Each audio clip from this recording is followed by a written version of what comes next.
Today, I want to introduce you to a very special Z-image workflow. First, let's take a look at the images it generates. I've categorized these results into 5 different dimensions, so you can really see what this is capable of. The first dimension is Oriental aesthetics. Look at these 2 images. They absolutely nail the presentation of Oriental beauty. Pay attention to the snowflakes drifting in the sky, the texture of the skin, the details on the clothing, the headwear, and the background. It all fits that aesthetic perfectly. The second dimension is composition and atmosphere.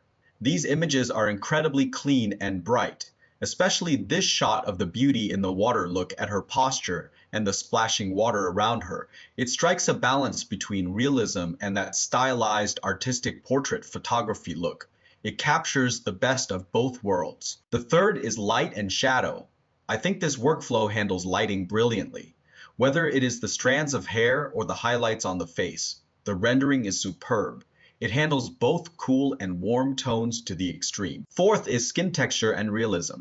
If we zoom in on this image, look at the sweat on her face and body. It looks incredibly authentic. The skin appears smooth, but it doesn't have that fake plastic feel. The details are spot on. So that is the level of quality you can expect from the workflow I am sharing today. The inspiration for this actually came from a post on Twitter. The core concept is to combine Z-image turbo and Z-image base. The idea is simple. We want to reduce the sampling steps without sacrificing image quality. We know that Z-image turbo generates images quickly and makes characters look pretty, but it often lacks fine detail.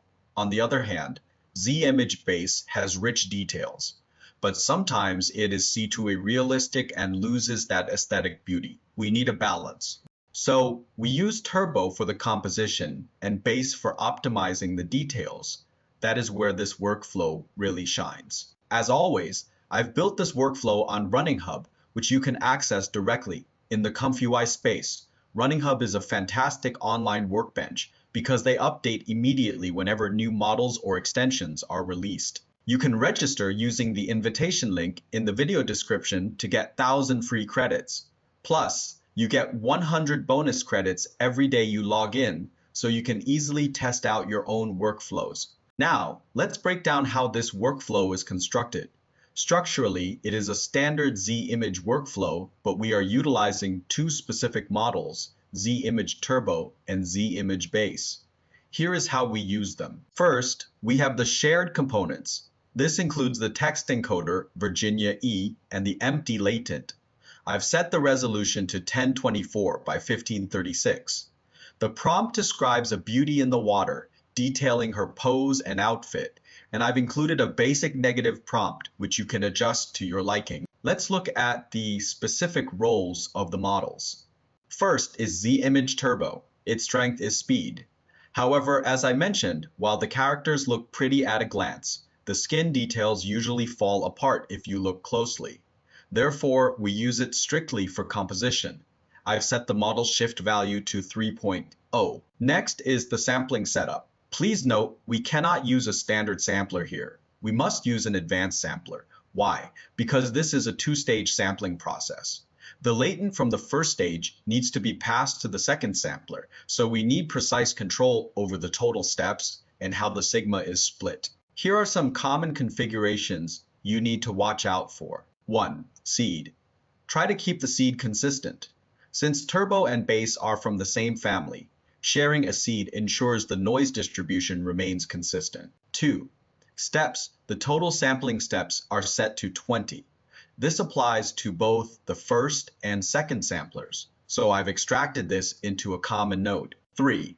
End at step. This is the most critical setting. It determines the handover point. We set this to 5.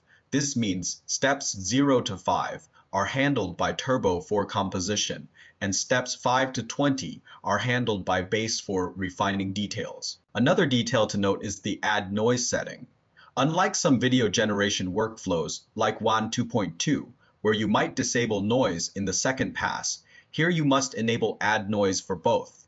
If you don't add noise in the second stage, the fine details won't be generated properly. Asterisk, since the first model is turbo, we follow convention and set CFG to 1.0. Asterisk, the second model, is a standard full parameter model.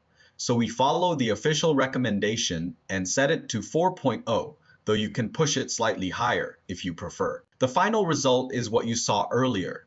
The overall motion, posture, and details are flawless. Usually when we look at an AI image, if it looks beautiful at first glance, that is a win. I tested this extensively, generating about 20 images across those 5 dimensions I showed you. And honestly, almost every single one was a keeper without needing to re-roll or regenerate multiple times. I highly recommend you give this a try yourself. That's all for today. Follow me to stay ahead in the world of AI.